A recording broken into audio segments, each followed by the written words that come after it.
یہ کہانی ایک چھوٹے گاؤں کی ہے جہاں رات کے وقت عجیب و غریب واقعات پیش آتے تھے۔ گاؤں کے لوگ ہمیشہ رات میں باہر جانے سے ڈرتے تھے کیونکہ انہیں یقین تھا کہ گاؤں کے قریب ایک جھیل میں کچھ پراسرار طاقت چھپی ہوئی ہے۔ یہ جھیل گاؤں کے شمال میں واقع تھی اور اس کے بارے میں لوگ کہتے تھے کہ وہاں کبھی بھی کسی کا جانا واپس نہیں آتا تھا۔ جھیل کا پانی گہرا اور سیاہ تھا اور لوگ اس پانی کو کالا پانی کہتے تھے۔ کہانی کا آغاز ایک نوجوان لڑکے عثمان سے ہوتا ہے جو نہ صرف جرأت مند تھا بلکہ نئی نئی مہموں کی تلاش میں رہتا تھا۔ اس کا دل ایڈونچر میں بہک رہا تھا اور وہ فیصلہ کرتا ہے کہ وہ اس جھیل کے بارے میں سچائی معلوم کرے گا۔ لیکن اس کے لیے یہ سفر ایک سنگین حقیقت کا سامنا بننے والا تھا۔ عثمان کا دل ہمیشہ سے کچھ نیا کرنے کی آرزو میں بھرا رہتا تھا۔ اس کے دوست امجد، جو کہ ایک عاقل اور سوچ سمجھ کر چلنے والا لڑکا تھا، عثمان کے ساتھ اس کے ایڈونچر میں شریک ہونے کے لیے تیار نہ تھا۔ وہ ہمیشہ عثمان کو سمجھاتا رہتا تھا، عثمان، یہ جھیل کچھ معمولی نہیں ہے، وہاں جانے سے تجھے نقصان ہو سکتا ہے۔ لیکن عثمان نے ہمیشہ کی طرح اس کی باتوں کو نظر انداز کیا۔ ایک دن عثمان نے فیصلہ کیا کہ وہ جھیل کے قریب جائے گا اور اس کے راز کو بے نقاب کرے گا۔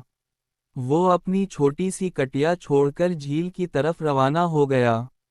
راستے میں وہ گاؤں کے بزرگوں سے ملتا رہا جو اسے بار بار جھیل سے دور رہنے کی ہدایت دیتے تھے، لیکن عثمان کا دل مہم کے جذبے سے بھرا ہوا تھا۔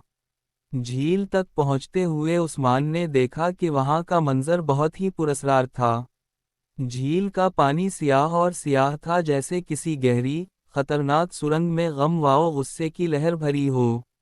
ارد گرد کا ماحول بھی سنسان اور خوفناک تھا، اور اس پر درختوں کی سرسراہٹ اور ہوا کا ٹوٹا ٹوٹا شور اس خوف میں مزید اضافہ کر رہا تھا۔ عثمان نے اپنے قدموں کو جھیل کے قریب بڑھایا اور پانی کو چھونے کی کوشش کی۔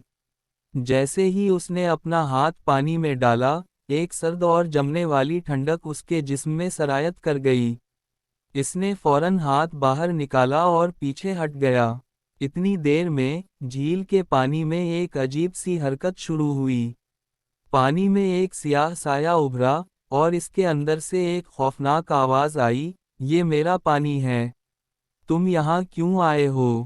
عثمان نے گہری سانس لی اور اپنی جرأت کو جمع کرتے ہوئے کہا، میں تم سے سچ جاننا چاہتا ہوں، تم یہ کیا ہو؟ پانی میں سے اب ایک شکل ابھری جو آہستہ آہستہ ایک انسان کی شکل اختیار کر گئی۔